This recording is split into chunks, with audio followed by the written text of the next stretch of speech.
فضل الله سبحانه وتعالى حيوانات بعضها على بعض، وقد ذكر سبحانه وتعالى لنا العديد من الحيوانات التي ساعدت الأنبياء والصالحين في نشر دعوة عبادة الله الواحد الأحد. ولكن يوجد 5 مخلوقات وحيوانات اختارهم الله سبحانه وتعالى ليدخلهم جناته دون الباقين، فالدخول إلى الجنة حلم المؤمنين الذين يعرفون أنهم سيجدون هناك ما تشتهي الأنفس وما لم يخطر على قلب بشر. وفي يوم القيامة سيحشر الله عز وجل كل شيء، الإنسان والحيوان والطير. وفي هذا الفيديو مشاهدين الكرام سنتعرف على الحيوانات التي اختصها الله عز وجل بدخول جناته. تابعوا معنا.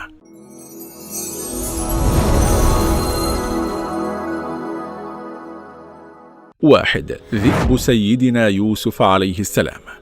فعندما كان يريد إخوة يوسف عليه السلام أن يتخلصوا من سيدنا يوسف عليه السلام ذهبوا به ليرعوا معهم الغنم، ولكنهم ألقوه في البئر وأخذوا قميصه وتركوه، وقام إخوته بذبح خروف لتلطيخ قميصه بالدم، وذهبوا به إلى سيدنا يعقوب عليه السلام ليخبروه أن الذئب هو من قام بقتل سيدنا يوسف عليه السلام، كما جاء في قول الله تعالى في سورة يوسف: قالوا يا أبانا إنا ذهبنا نستبق وتركنا يوسف عند متاعنا فأكله الذئب وما أنت بمؤمن لنا ولو كنا صادقين. ولكن الله سبحانه وتعالى كشف كذبهم، حيث قال عز وجل: وجاءوا على قميصه بدم كذب قال بل سولت لكم أنفسكم أمرا فصبر جميل والله المستعان على ما تصفون. وهنا أخبر الله سيدنا يعقوب عليه السلام بأن الإخوة كاذبون، لأنه كيف يأكله الذئب وقميصه سليم؟ فقد كان كذبهم بالأمر الواضح لنبي الله يعقوب عليه السلام. وليوضح الله سبحانه وتعالى كذبهم، فذهب سيدنا يعقوب عليه السلام بالذئب فنطق بين يديه على سبيل المعجزة، فسأله لأنه لم يكن يصدق ما فعله إخوته. وسأل سيدنا يعقوب عليه السلام الذئب: لماذا تأكل ابني؟ فأجابه: ما أكلت ابنك وأبناء الأنبياء فإنهم محرمون عليه. فأذن له بالذهاب ونادى أولاده وقال لهم: بل سولت لكم أنفسكم أمرا فصبر جميل والله المستعان على ما تصفون. فلذلك برأ الله سبحانه وتعالى الذئب من قتله لسيدنا يوسف عليه السلام، ولذلك سيدخل الجنة. أما المخلوق الثاني كلب أهل الكهف. وذكر الكلب في قصة أهل الكهف، وهو الكلب الذي رافق الفتية الذين آمنوا بالله عز وجل وزادهم الله هداية وإيمانا. فهؤلاء الفتية كانوا في مدينة كان حاكمها طاغيا ظالما جبارا وكان كافرا، يجبر الناس على عبادة غير الله عز وجل، ومن كان يصر على عبادة الله كان يعذبه عذابا شديدا. لذلك اختار هؤلاء الفتية أحد الكهوف ليختبئوا فيه، وعندما يسدل الليل ستائره يسرعون خارج البلاد حتى ينقذوا أنفسهم من قبضة ذلك الملك الطاغي. وما إن وصلوا إلى الكهف حتى تفرقوا وناموا من شدة الخوف والتعب. وعندما رأى الكلب منظرهم خاف أن يعثر عليهم حراس الملك، فاتجه إلى فتحة الكهف وفتح يديه ورجليه معترضا طريق من يتقدم إلى الكهف ومتخذا وضعية الحراسة. مرت الأيام والراعي ورفاقه وكلبه نائمين على هيئة متيقظين. والحكمة من الله عز وجل على وجود الكلب مع هؤلاء الفتية هو أنه الحيوان الذي يتمتع بصحبة البشر وحماية أملاكهم وأرواحهم، ولقد من الله تعالى عليه ليشاركهم تلك المعجزة الخالدة ويغفو معهم 9 سنين و300 سنة، وهو على باب الكهف لكي يحرسهم من الأعداء والحيوانات المتوحشة. لذلك قد جعل الله عز وجل هذا الكلب يدخل الجنة. أما المخلوق الثالث وهو نملة سليمان عليه السلام، وهي نملة كانت تمشي مع قومها من النمل، وحين أقبل سيدنا سليمان بجنوده يقتربون منهم فخشيت النملة أن يدوسها سليمان وجيشه، فنادت قومها أن يختبئوا في مساكنهم حتى لا يحطمهم سليمان وجنوده وهم غير منتبهين لهم. وعندما سمعها نبي الله عليه السلام تبسم من قولها تبسم المضحك، لأن الله علمه منطق الحيوانات من الطير والنمل وغيرها، فكتب الله ذلك في كتابه لحكمة يعلمها. ونجى الله تعالى النمل برحمته. وذكر الله كلام النملة في القرآن: يا أيها النمل ادخلوا مساكنكم لا يحطمنكم سليمان وجنوده وهم لا يشعرون. أما المخلوق الرابع وهو ناقة صالح عليه السلام، وهي الناقة التي أنزلها الله سبحانه على نبيه صالح عليه السلام.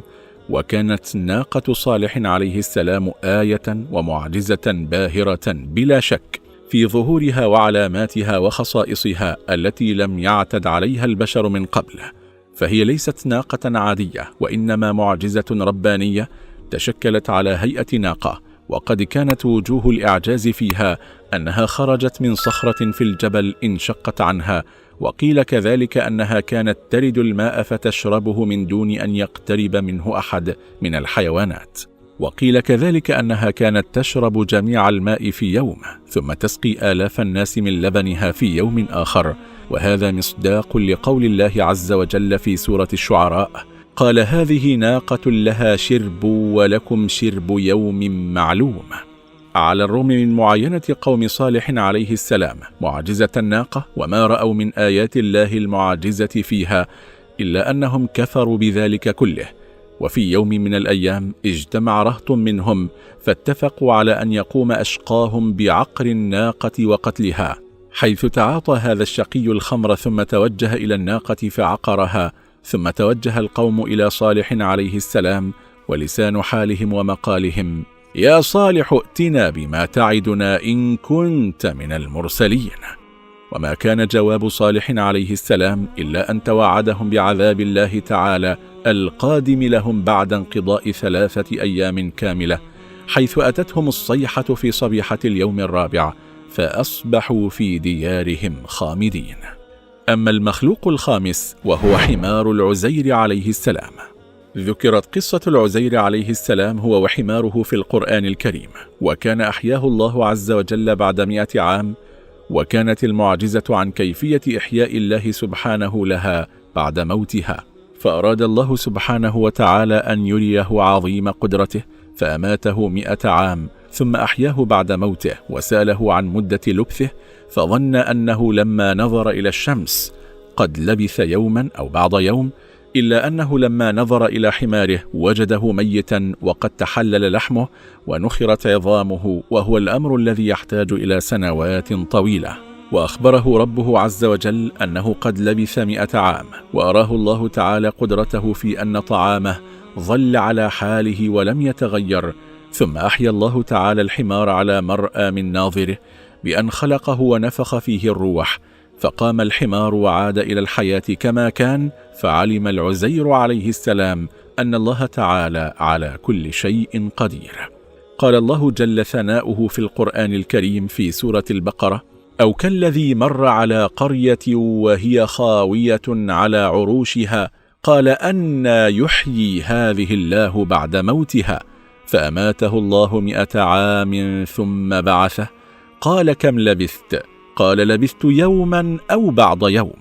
قال بل لبثت 100 عام فانظر إلى طعامك وشرابك لم يتسنه وانظر إلى حمارك ولنجعلك آية للناس وانظر إلى العظام كيف ننشزها ثم نكسوها لحما فلما تبين له قال أعلم أن الله على كل شيء قدير.